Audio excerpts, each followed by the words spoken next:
Salut, c'est la fin, on se retrouve pour une nouvelle vidéo Lego Review, aujourd'hui du set 30 649, le dragon de glace, un petit polybag sorti en 2023 à l'occasion de la première vague de cette Ninjago de cette année.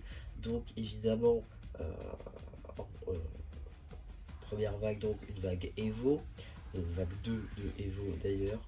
Donc un set justement sorti pour une version minimaliste du set du Dragon de glace de Zayd, qui était sorti donc pareil en janvier, mais cette fois-ci à un prix beaucoup plus haut que 3,99€ prix public. Je parle évidemment d'un set à 99,99€, pour pas dire 100€, le Dragon de glace, qui est donc une version beaucoup plus agrandie de celle-ci, notamment si c'est une version rétrécie. Donc voilà un petit peu pour tout ça. Néanmoins, il existe aussi une deuxième version que je ne réaliserai pas, étant donné que j'y vois pas trop l'intérêt. Je ne sais pas pourquoi ils ont fait ça. En tout cas, voilà, elle existe, elle est disponible. Si vous voulez la réaliser, elle est disponible sur Lego. Voilà, pareil, juste ici, voilà, un petit peu comment ça se présente, ce petit polybag. En tout cas, voilà.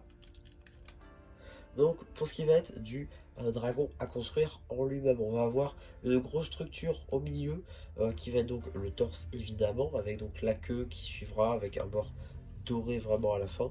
On aura évidemment les 6 pattes qui seront représentées, dont 2 de chaque côté qui seront movibles, donc c'est-à-dire 4, car oui, sur une, en fait, il y a 2 qui seront représentés comme ceci, comme vous pouvez le constater, juste là, avec là, juste là des tiles 1 par 2 biseauté inversé en couleur aqua. Là pareil, la tête qui est amovible avec les cordes en doré, les yeux juste ici en jaune. Donc voilà, pareil, très très bonne technique. Juste ici, on va retrouver aussi les petits... Ah, mais j'avais peur de perdre mes mots.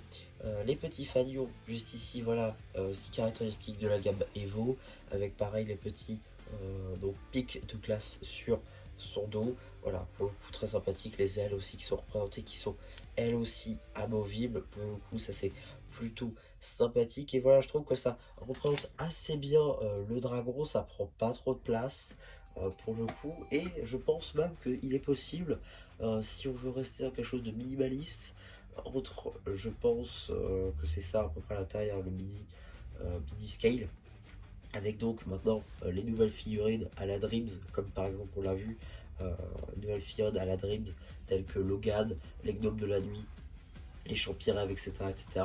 Je pense que ça peut très bien aller avec. Et par exemple dans un diorama en midi scale du Royaume des Nuages, où justement voit ce genre de dragon, ça peut être très sympathique. Dernière note à noter justement, puisqu'il s'agit d'une note, c'est tout simplement le premier polybag du magazine Ninjago XXL du mois de septembre 2024. Pardon. Je dis premier parce qu'il y a, selon votre région, plusieurs magazines différents, en fait, enfin, plusieurs polybags différents sur un même magazine. Ça m'est déjà arrivé sur un magazine d'avoir 3 polybags différents qui dataient de différentes années. Donc c'est plutôt intéressant. Là pour le coup c'est celui-ci le national, même si je pense qu'il y a des exceptions selon votre région. Donc voilà un petit peu pour la présentation de ce polybag, j'espère qu'elle vous aura plu. Surtout n'hésitez pas à venir sur les pensées au champion post communautaire. Et du coup, c'est Champion qui vous dit bye bye et abonnez-vous.